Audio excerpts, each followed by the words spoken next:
Lots of estate agents I speak to up and down the country struggle to get people to return their calls. They phone people endlessly, but they just never get a call back. Today, we're going to look at how to address this problem and get more people to return your phone calls. My name is Chris Webb. I'm the owner of the Estate Agent Consultancy. I help the top performing estate agents throughout the country grow, leverage, and expand their estate agency business and make them more profitable overall.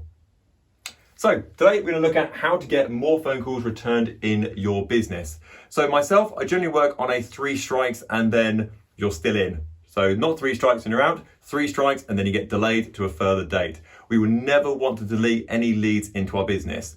You have paid for those with leaflets, marketing, Facebook adverts, pay-per-click adverts, etc. So we never want to delete a lead into our business. But what we do want is them to come back to us as quickly as we possibly can, and sometimes just come back to us full stop.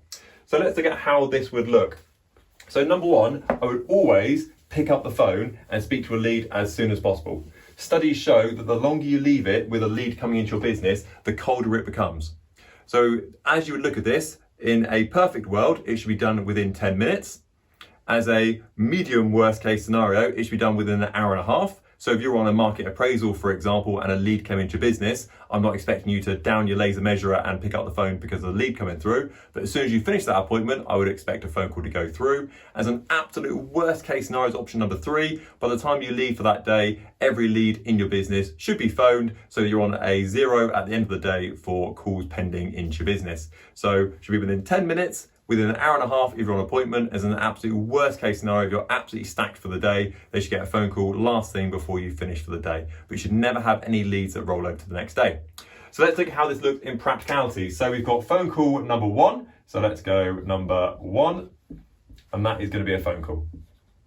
Still the best way of communicating with the public. You can hear tone of voice, you can hear if they're pleased to hear from you, if they're excited, if they can talk, if they can't talk, etc. So I'd always pick up the phone. I would never text a lead, email a lead, anything like that at all. Picking up the phone is the number 1 way to go with it.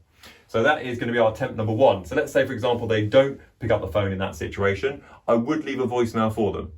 But you want to leave a voicemail that encourages them to call back. So for example, don't leave a boring voicemail that says, "Hi, it's Chris Webb, could you give me a call back when you get a spare second, please?" You want to give them motivation to give you a call back. So say something, for example, as, "I was really excited to see your lead come through into my business. I've got people looking in that area. Well, that's a really good place to live. I was just chatting to someone the other day about it." But something that's going to encourage them to pick up the phone and come back to you, rather than just a bland message that most people get from most businesses.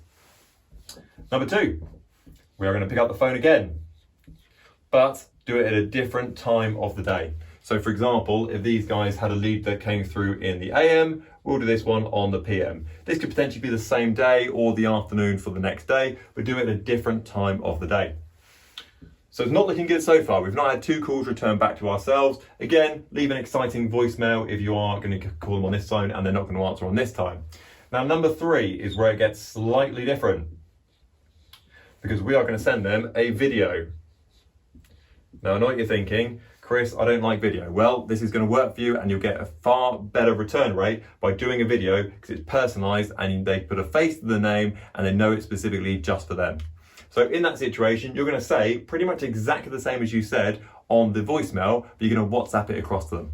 Obviously, you can send it in other methods. You can use various video software and text it to them, for example. But it's an easy method. Most people have WhatsApp these days, so that would be my go-to 9 times out of 10. So we're going to send them a video direct to their mobile phone that is going to say, "Hi, I've had your lead through. I was really excited about seeing your property address because I've got people looking in that area, or we've got buyers looking around there, or that's just our sort of property we sell with our estate agency business, but it's going to be via video." So basically the message is going to be exactly the same, but it's over video.